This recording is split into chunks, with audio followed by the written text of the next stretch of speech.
was never properly dealt with, not even by the coroner's court, and the resentment on the part of the community about such events doesn't go away.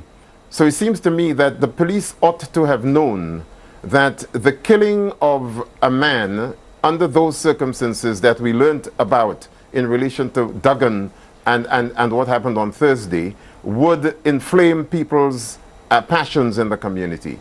And therefore, there ought to have been more attempts made, not least by the IPCC, to tell people what they could at the time, so that they could be reassured that the matter was not going to be swept under the carpet and that they would get fuller answers in due course. I mean, I think the IPCC would say that its investigation is underway, and as soon as it can release further details, it will do so. But something as complicated as that takes time. All of that, your points are interesting in terms of relations between the community, and that's a generalisation in itself, I appreciate, but between the community and the police. I mean, inevitably, the Met again today have been asked, for example, quite specifically, has there been a breakdown of relations within the community? The police said, no, this is about criminals simply seizing an opportunity. Well, you see, it's easy enough to talk about people being criminals and thugs and opportunistic and the rest of it. That doesn't really solve anything. Just applying labels to people in those situations is frankly quite fatuous. My point is this: there's a history of poor relations between the police and particularly young people, young black people especially. That has got to be taken into account. The police have got a difficult job to do.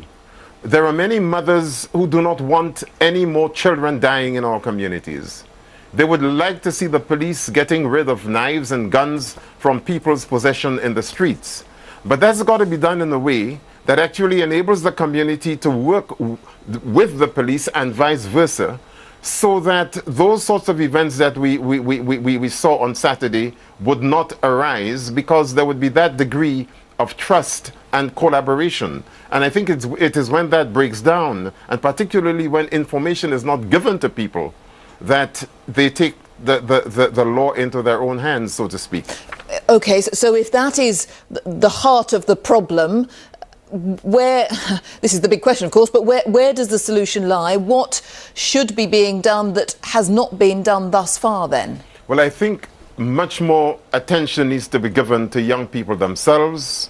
They're talked about a lot. Very rarely are they spoken with. Very rarely are opportunities made for them to have conversations with themselves.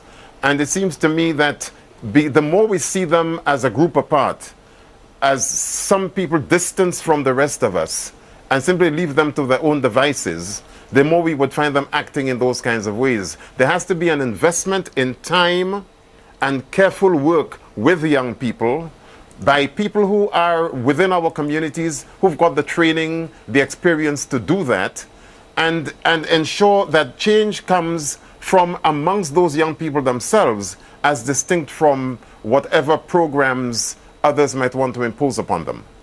Well, there is so much more we could discuss, but we appreciate your time thus far anyway. Thank you very much indeed. Professor Gus John, I'm sorry we can't speak longer, from the University of London.